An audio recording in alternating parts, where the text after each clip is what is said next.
Hey, how's it going, everybody? Welcome back to another episode of Beta Breakdown, and in this episode we're going to be looking at some new Gargoyle heroes coming.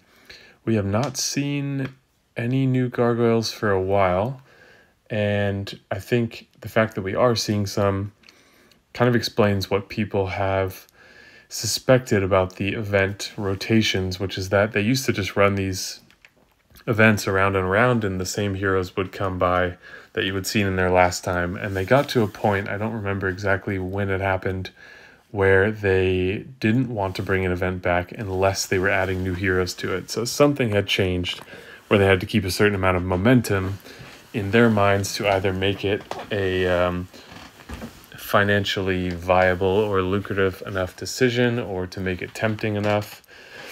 I don't know what it was, but yeah, so then we stopped seeing a lot of these events, and it was like, the Magic Tower, which had the magic troops in it, didn't come around for a long time after the first time because they wanted to put new heroes in it, and finally it came back and blah, blah, blah. But the Gargoyles have not been around for quite a while. I think the first ones came out in Black Friday 2 years ago. Yeah, that sounds right. Not this past one, not the year before, but the year before that. It's a little more than 2 years ago. But these new ones are crazy as usual. Worth looking into. Hopefully they get balanced further, but let me know your thoughts. We're going to cover these. Two of them this time, so nothing crazy, but these are the strong ones that they're sprinkling in, and there's some interesting mechanics here, so let's take a look.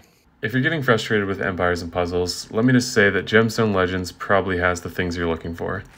They have a mercy system that guarantees a legendary hero after a certain amount of pulls, and we're not just talking about a weak legendary hero from a pre-selected list. They have a wish list that you can put any hero in the game on to boost your chances of pulling that specific hero. They take into account player feedback, and many of the changes that have gone live in the game were based on player feedback or were player suggestions to begin with. They're even going to give you a free $50 starter bonus just for downloading from one of the links in the description. If the earlier stuff somehow wasn't enough, you can be a hero in wars even just using rare heroes only. They have tons of events that allow you to earn free 10 pulls and other very usable high value stuff. Gemstone Legends really has a lot going for it, so come check it out if you're curious to see why tens of thousands of people have left Empires and Puzzles to come play. Alright, always good to mention that this stuff can change, and often does change. There are plenty of times where it doesn't change, just don't assume it is a fact, all right? So, family bonus is staying the same as far as I can tell. 1, 2, and 3 heroes is immune to poison, immune to poison and burn, immune to poison, burn, and water. All right, so we have, and yeah, it's only for unique heroes. You can't have 3 of the same hero and get that benefit. You would only have the first level. All right, so first up we have Garten, the party gargoyle. I really don't like when they do that kind of silly stuff, but all right. Attack and defense are just routinely both over 1,000 now, which is insane. So we have an average speed green sorcerer. Ether power is damage reduction. New passive ability, Gargoyle's soft skin. It's a really weird thing to say. Every time this gargoyle casts a special skill, their soft skin activates. Soft skin resists 4 mana reductions for this gargoyle. This effect can't be dispelled. So a nice option against heroes like basically any mana cutting heroes, especially mana cutting minion heroes. Just being immune to that is pretty nice. All right, so this is pretty powerful. Bone Club Party is the skill, reduces max health of all enemies by 700. The effect is stronger against targets with boosted health. Max health can't go lower than 30%. Any boosted health is reduced by an additional 700. So even if your HP caps at 2,000, you have 2,001, you're losing, well, you would lose 1,400, but that would be more than 30% lower, so that's not actually possible.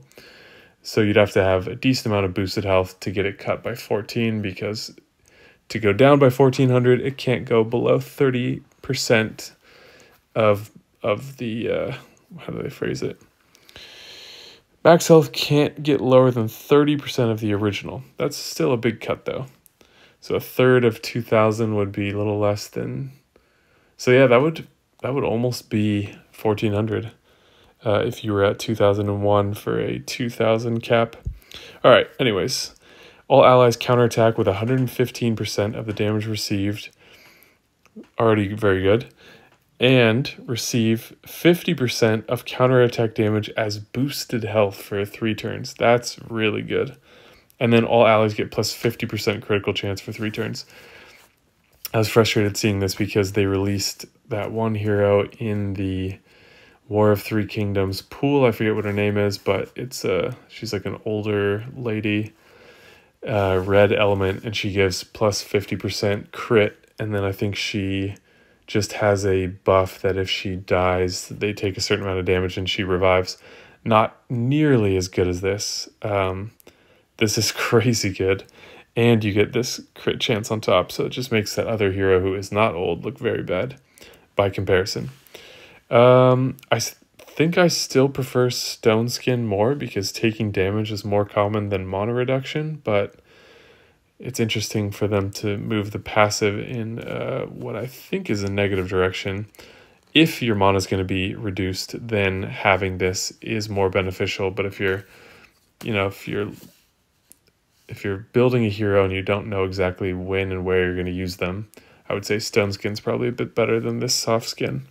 So yeah, you are massively reducing the health of the enemy team while boosting your own and counterattacking. So imagine you get your health reduced by 1400 and now you're into counterattack for 3 turns and they're healing as your health is dwindling. Like, that cumulative effect is significant, and then putting a critical chance on top of that is like judge, jury, and executioner all in one special skill. Because they have very little damage now, and you're boosting your crit chance on top of that. So super powerful. Only outdone by this next hero, Pophit, I guess. Pophit. I don't know how you want to pronounce that. Attack, I guess we didn't say the numbers of this, but attack 1007, defense 1042, HP 1689. This other hero is attack 1038, defense 1025, HP 1645. A fast speed blue wizard with ether power, attack up. Also has soft skin, but because the speed is fast, it's 3 turns instead of 4. This is crazy. One of the few heroes in the game that does decrease defense before dealing damage, and the damage is massive on its own. So targeted nearby enemies get minus 30% defense for 3 turns. Sort of a lower number, 30%. I think we're used to seeing 34, which is on the lower side as well for hit 3 heroes when they have it, but it's still very good. If the effect is removed before the duration ends, the target with the effect suffers 643 damage. So another one of these equalizer superstars, which is just really pointing out that we need some new war variations. This rotation is not caught up. The game has changed so much. We need some different war types.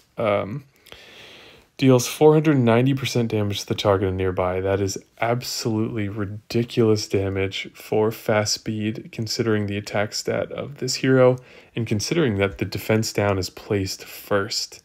So that is absolutely massive. Nearby allies receive soft skin, which resists the next mana generation or mana reduction. This effect can't be dispelled, so it's only for 1.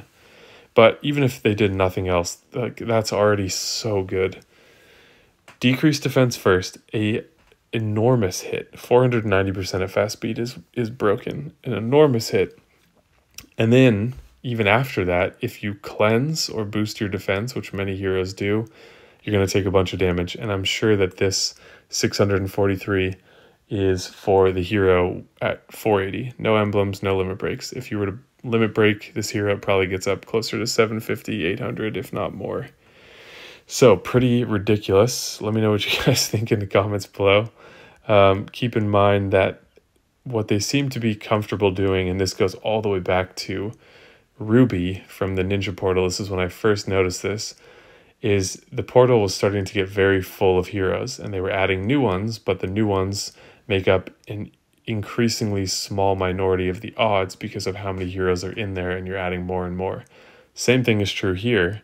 So they're putting very strong heroes in because they know that many people will not get them. So in a way, it keeps things balanced because there won't be a ton of these heroes in the game. But as we've seen time and time again, the certain group of players are willing to spend what it takes and whatever it takes to get these anyways, which then puts them in this position of power. And then it's like, well, is that fair? I mean, they're spending the money for it. Is it worth the money? You know, it enters into this whole discussion, but just keep in mind that the odds for these are going to be very low. They'll probably feature one of them. And which one do I think they'll feature? I think they will feature the green one, who is still very good. But people want these crazy attacking heroes, so I think that's the one that will not be featured. So anyways, let me know your thoughts below. If you enjoyed the video or you thought the information was at least helpful, maybe you don't enjoy seeing the heroes that are coming, but if you thought the information was helpful, please hit the like button. And if you want to see my videos in your feed, subscribe and click the bell icon if you want to be notified when I upload so that you are the first to see this information as it is released from me, or at least my thoughts on it. All right, that's it. Thank you guys so much for watching, and I will see you in the next video.